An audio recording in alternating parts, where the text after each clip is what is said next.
I know people say, you know what, I let people do 90% of the talking and blah, blah, blah, blah, blah, blah, blah, and then they still don't get the sell.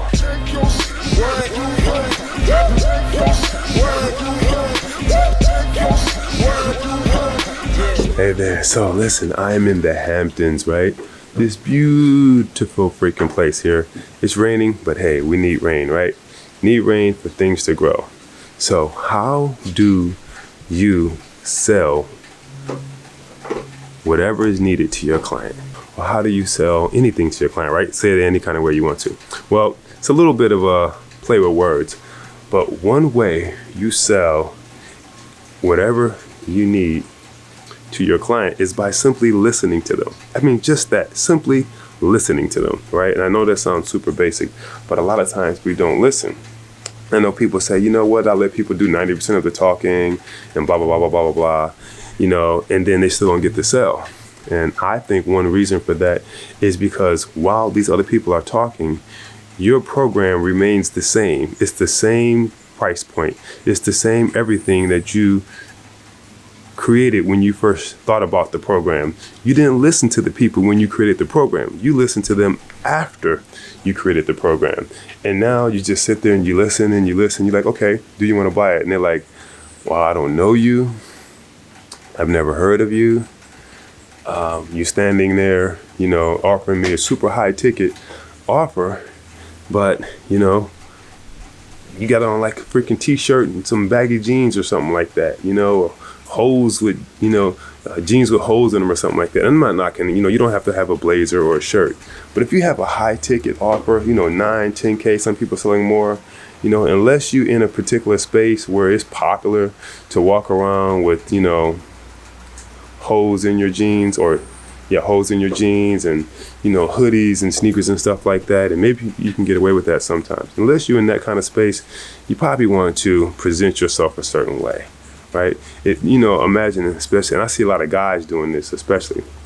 But what if she shows up on the date? Let's say it's just your girlfriend. She shows up looking like whatever, like who did it, what for, when, and why, right? What if she shows up looking like that? What are you going to think? How would you take it? Right? And this is a date. This is not a $10,000, $20,000 transaction. Right? Now, what if he shows up looking like that? Right? Hopefully he better be pulling up in a nice damn car. Right? And even then, what kind of class is that? Right? And again, it's not all about how you dress, but what if, she shows up and she's just like cursing like a sailor? F this, throwing F-bombs everywhere. I mean, wouldn't you be kind of like, I don't know, right? So I don't get. I mean, and words are important. I heard my mentor Robin Sharma say, words are just too freaking important to just blow them like that, right? And I know you got some people out there who are big names, who just drop F-bombs and use profanity like crazy. Oh wow, it's a freaking deer walking right there in the front. They drop F-bombs like crazy. I don't exactly know why. I'm from Detroit, Michigan. Super rough area. I've seen and heard enough bad things. So I think these people who are using this type of language, I think they grew up in super nice areas. And then that's the closest they get to, quote unquote, the ghetto, the hood or whatever. I don't know. Maybe they're trying to shock people. But anyway, you listen beforehand, before the actual product is. Before you create the product, listen intently, not only listen afterwards. Now, if you listen, and even though you've created your product already and now you begin to sell it, right, and it's not selling, then listen intently again and go back and adjust your product, right? Maybe it doesn't need to be 10K, 20K right out the gate and no one knows who you are, right? Maybe it needs to be way lower than that until you get some experience under your belt, until you get some testimonials under your belt. Right? And then adjust it, right? And then go and offer it to those same people who you were listening to. Ask them, what is it that you want? How can I help? What would be a win for you? What would be a win-win, right, for you? And, how much would you be willing to pay for something like that, right? Dig deep and then shut up and listen, right? That's how you truly listen.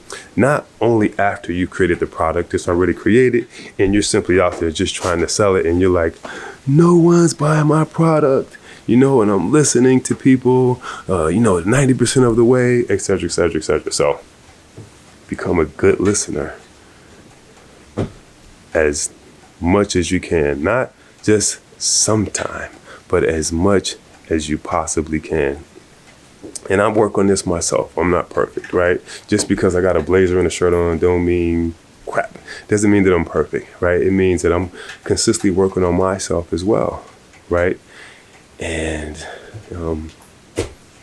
the way to do that is to get feedback.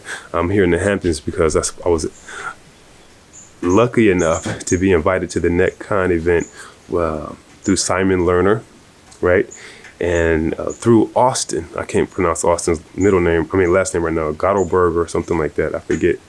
Or Gottliebberg, I forget. But anyway, I met Austin in LA, and then he introduced me, or actually he asked me to come speak at this event in the Hamptons. And, I'm not a speaker, right? I don't go anywhere to speak. I've never spoken at an event like what I just did. And, from the feed and the way I found out, the way I hear if I did good or not is I listen to what people say afterwards, right? And I got feedback from that. I've seen speakers speak, and these are big names, and I've heard people say, you know what, I never prepared and I crushed it. I was better than everyone else. Like, I don't know who told them that, right? Who told you were the best person, even though you didn't prepare anything, right? So I don't know if they're listening, and maybe some people are just that great, that good where they can boast and brag like that. But even the greats don't boast and brag like that, right? And that's something you look for, right? But anyway, become a good listener. I'm becoming a good listener. And if we both become good listeners, I think we have more win-wins. So if you want to grow personally, right, as a person, and grow your business at the same time, because to me, I think they're synonymous, right? If you grow personally, your business is going to grow as well. I'm not like a personal development guru, but I absolutely believe in personal development. I have personal development coaches myself that, especially the ones where I get some one-on-one with them. Those are the ones I get the most from. The ones with the generalized program and, where they're so big you can't really get any feedback from them. You can't talk to them. And I understand they don't have the time like that. I don't really get as much from them. But when I get with that one-on-one, oh man, that feedback is freaking awesome. Even if it's in a small group setting, the feedback is freaking awesome. And that personal development absolutely helps me out in my personal and my professional life, which I think, again, are synonymous. And I have business coaches as well who I'll also go to, who help me, not necessarily directly in my business, because a lot of people don't understand my business, payment processing, and also working with business owners, helping them to grow their businesses and things like that. I don't have any coaches like that right now, because most of everything is just create a website, create a template, and then blast it out there, right? But with the particular business coaches that I have, I still I still take the feedback and listen.